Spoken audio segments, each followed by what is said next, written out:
Depois de ouvirmos esse louvor que ouvimos agora, convido você a curvar mais uma vez sua cabeça. Vamos orar a Deus agora pedindo a orientação dele para a meditação que iremos ter no texto bíblico. Pai amado, nós estamos ainda na tua presença, Senhor, gratos pelo que já ouvimos lido na sua palavra, ó Deus, através do também o que ouvimos através do cântico, ó Pai, que entoamos juntamente com a equipe de louvor. E agora, Senhor, nós queremos ouvir a Tua palavra explanada.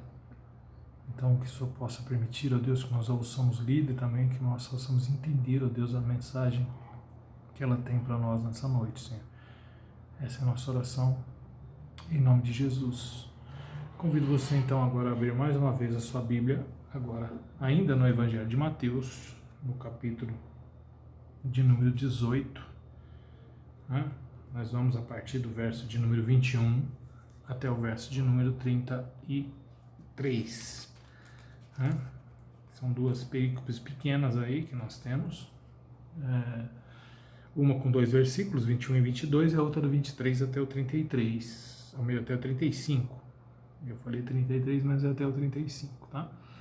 Então, uma parábola bem conhecida nossa, que às vezes já ouvimos diversos sermões, até estudos em cima dela, porém eu gosto de pensar que nesse momento que nós estamos vivendo, às vezes é bom a gente rever algumas coisas que nós já ouvimos para enfatizar bem na nossa cabeça, né, nos nossos ouvidos, nos nossos corações, aquilo que a palavra de Deus nos diz, porque às vezes é fácil a gente pensar em um sermão no momento em que estamos vivendo e depois vivemos um momento diferente que às vezes pensar nele também se torna necessário e proveitoso, não que não seja em outra oportunidade, mas às vezes, e tem muito a ver com o que nós lemos na nossa liturgia. Então, o texto aí que está sublinhado na sua Bíblia, se for uma Bíblia revista e atualizada como a minha, no primeiro perícope é: quantas vezes devo perdoar o meu irmão? Então por aí você já vê que tem tudo a ver com o que nós falamos um pouquinho atrás aí, quando começamos o nosso culto lendo a oração do Pai Nosso. Então Pedro, aproximando-lhe, perguntou: Senhor, até quantas vezes meu irmão pecará contra mim que eu lhe perdoe? Até 7 vezes?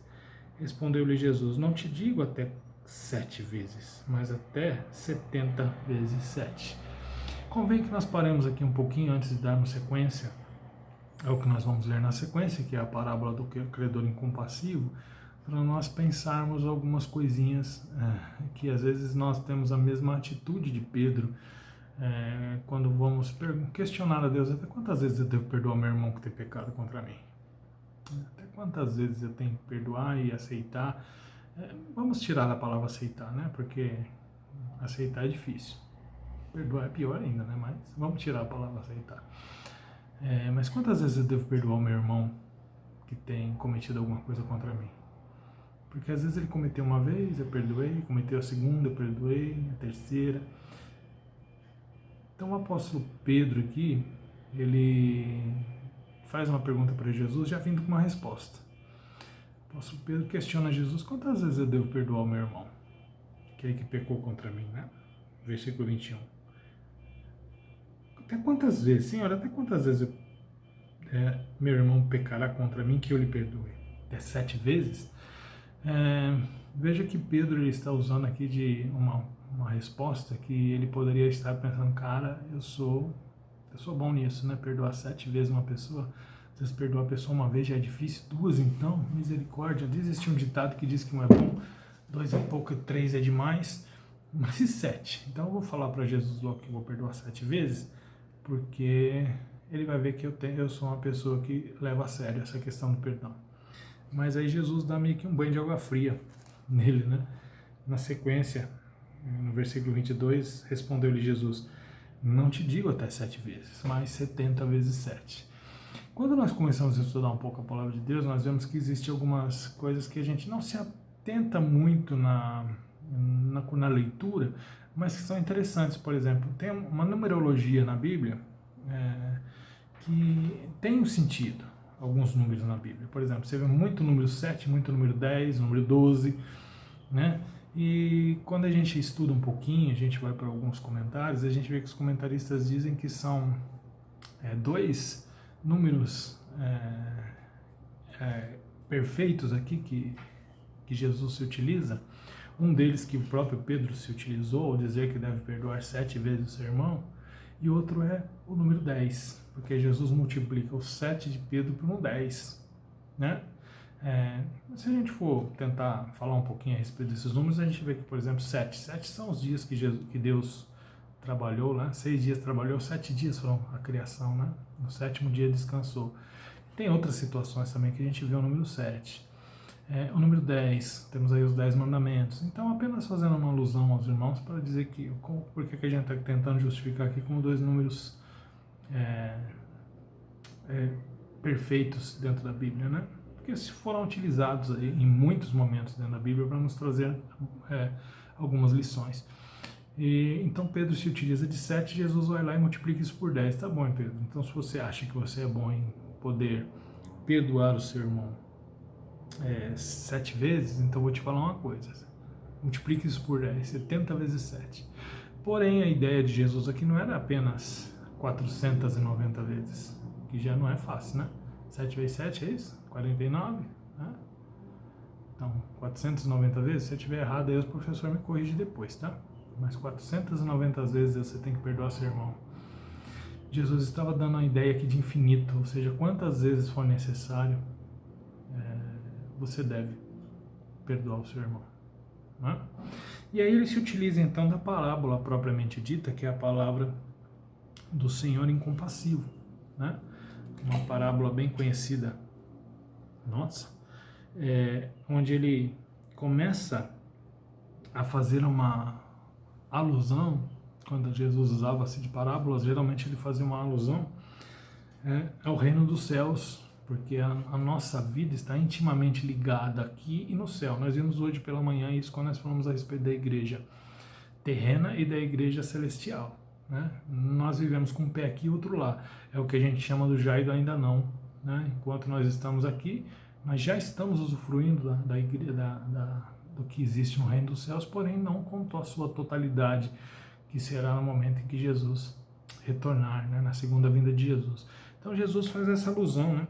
O versículo 23 diz: por isso o reino dos céus é semelhante a um rei que resolveu ajustar a conta com seus servos, né? E aí ele se utiliza aqui da parábola dizendo que um determinado rei acha de um dia acertar as contas com aqueles que são seus servos, né? E o versículo de 24 diz: e passando a fazê-lo, trouxeram-lhe um que lhe devia 10.000 talentos. Então ele começou a puxar a ficha das capivaras, né? Como eu costumo dizer, começou a puxar a capivara dos seus servos ali e achou um que estava devendo para ele 10.000 talentos. E aquilo chamou a atenção do rei. Seria bom a gente fazer algumas comparações aqui, talvez você já tenha ouvido a respeito dessa questão da numeração, né? Dos valores dentro da Bíblia. Os valores dessa parábola, começando com esses talentos que Jesus coloca aqui na parábola do credor incompassivo. Um talento, ele era o maior valor monetário da época, o maior valor financeiro, monetário, né, financeiro da época.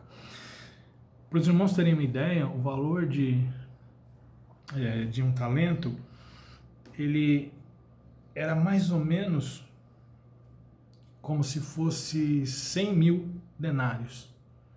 Né? Para vocês terem uma ideia do valor que esse homem devia, um ano de arrecadação num reinado de Herodes, por exemplo, grande, um ano de arrecadação nesse reinado era equivalente a 900 talentos. Um ano de arrecadação de impostos de um reino, um ano todo, 12 meses de arrecadação de um reino todo, era equivalente a 900 talentos.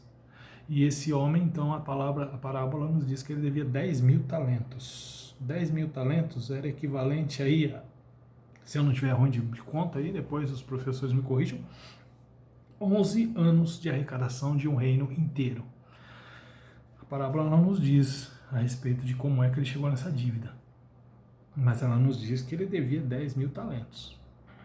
Né? E aí, devemos entender aqui que essa parábola é separada por 3 atos, como se fosse uma peça teatral.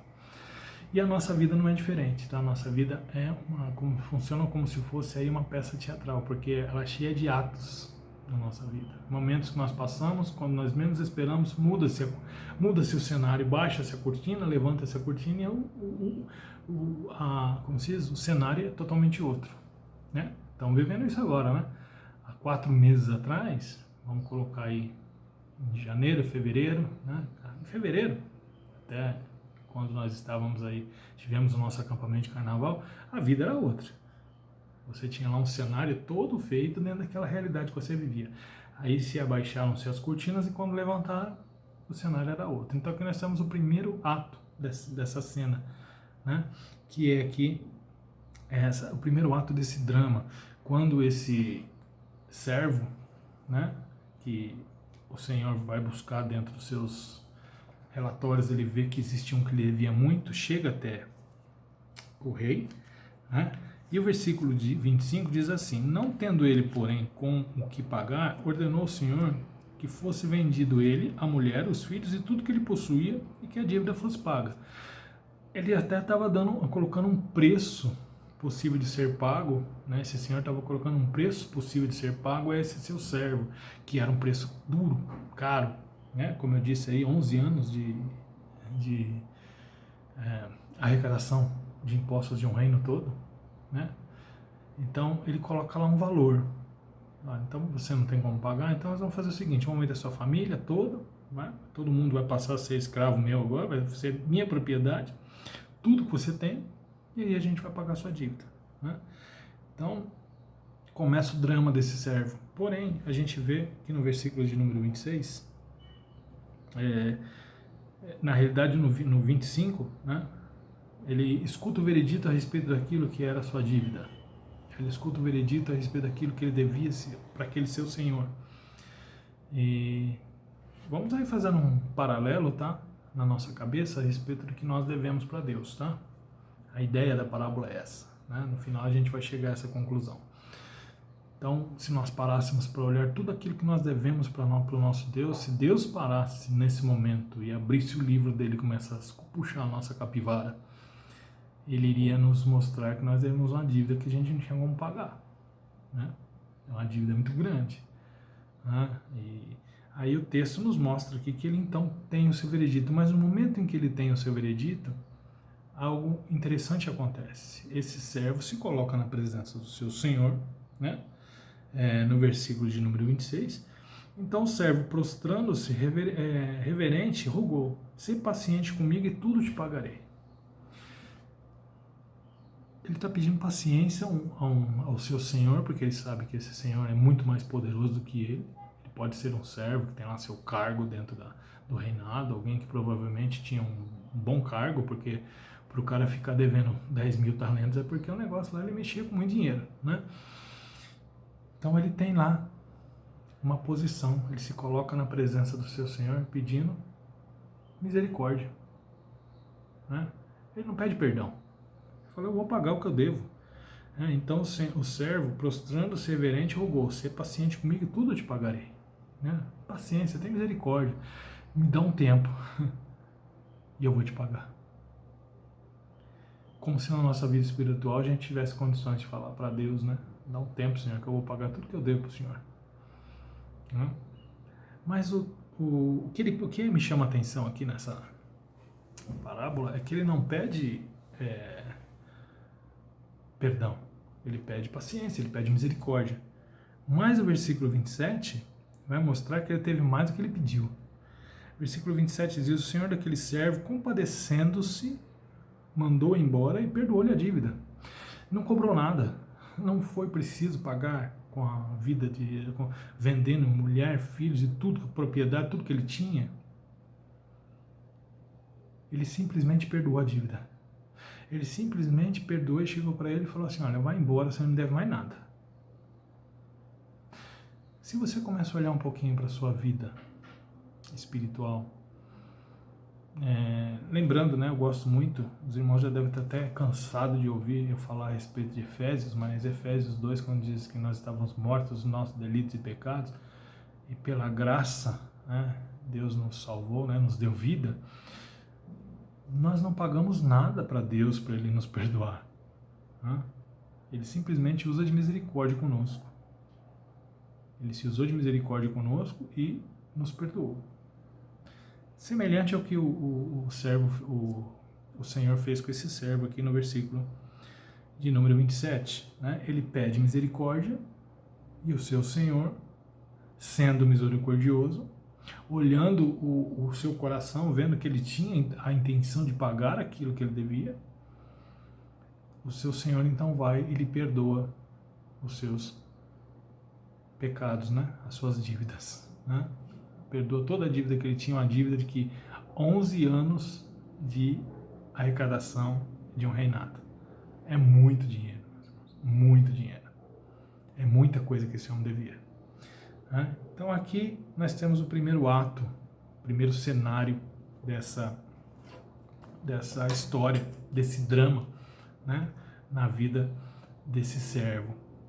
E aí então nós vamos para o segundo cenário. Muda-se agora, fechou-se a cortina do primeiro. Olha, até aqui você era um devedor, você estava pronto para ser encarcerado, sua família estava pronta para ser vendida, mas até aí o seu Senhor usou de misericórdia com você. Você não deve mais nada. Vida nova. Baixa suas cortinas, vamos para os nossos bastidores, os nossos camarins, vamos mudar a nossa roupa, porque agora é vida nova. Né? Cenário novo. Né? É você puxar a sua ficha, puxar a sua capivara e não existe mais nenhuma. Porque o seu Senhor simplesmente perdoou. Não tem mais nada. Ok? Fechou? Tapinha nas costas do servo, vai com Deus, siga a sua vida, esquece o que aconteceu. Né? Provavelmente o seu senhor havia lá, de repente, até assinado, né? Dando baixa na dívida dele, falou, esquece, arranca o nome desse cara do livro dos devedores, porque ele não deve mais nada, sanada a dívida. Imagine você, na presença de Deus, colocando todos os seus pecados, tudo aquilo que você faz que desagrada a Deus, tudo aquilo que você faz que realmente, se nós fôssemos olhar com um olhar divino, tudo aquilo que Deus pede para você não fazer e você faz. Dia após dia, momento após momento, pensamento após pensamento. Que se formos juntar essa dívida aí, com certeza daria aí uma dívida bem grande, né? Dos seus 10 milhões de denários. Não seria nem 10 mil, né? Mas aí então encerra-se o primeiro ato da nossa parábola aqui. Como eu disse, vamos para... Baixa-se as cortinas, vamos para os nossos camarins, vamos trocar a roupa porque é vida nova. A partir de agora, vamos começar uma vida nova. Começa assim o segundo ato dessa história. Versículo de número 28 até o de número 30.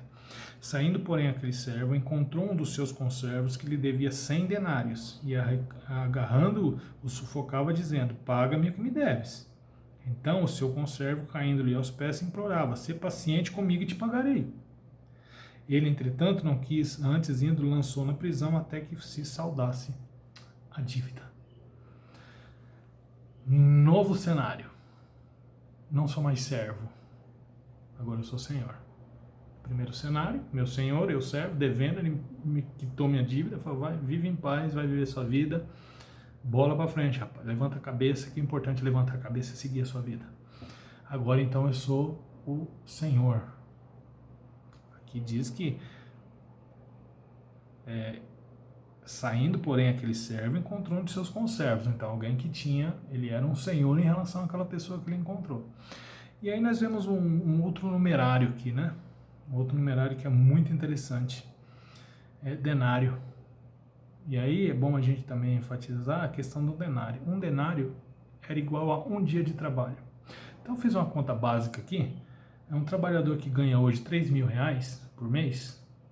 Se ele dividir isso por dias, ele vai ganhar 100 reais por dia, certo? Os professores de plantão aí, sempre aí anotando, né, para ver se a minha conta tá certa. Tá? 30 vezes 100, 3 mil, certo? E aí então nós temos alguém que deve cerca de 100 denários. Fazendo mais uma conta, 100 reais por dia, vezes 100 dias, igual a 10 mil reais. devia 10 mil reais para esse seu senhor. E aí nós vamos ver agora então qual foi a atitude desse senhor referente a uma dívida que é uma dívida que poderia ser paga. 10 mil reais. Faz um carnezinho da Casa Bahia e dá para pagar, né? Ganhando 3 mil por mês. Tira 30% da sua renda aí, você vai pegar e dar R$ 1.000 por mês. Se o cara for compassivo e não cobrar pelo menos os juros, em 10 meses você quitou a dívida, né? Mas, enfim, era algo que era tranquilamente pagável. Mas o texto vai nos mostrar que a atitude desse homem que havia tido sua dívida perdoada foi outra em relação ao seu conservo. Esse homem que havia sido perdoado, uma dívida impagável, que por mais que ele trabalhasse, talvez ele iria trabalhar a vida toda dele e não iria conseguir pagar essa dívida, teve sua dívida perdoada, agora ele encontra um que lhe deve aí uma ninharia em relação ao que ele devia, mas a gente vai ver que nesse segundo ato, agora como o senhor e não mais o servo, as coisas mudam de figura, né? A posição dele se torna outra em relação àquele homem que lhe devia, né? O texto vai nos mostrar, já nos mostrou,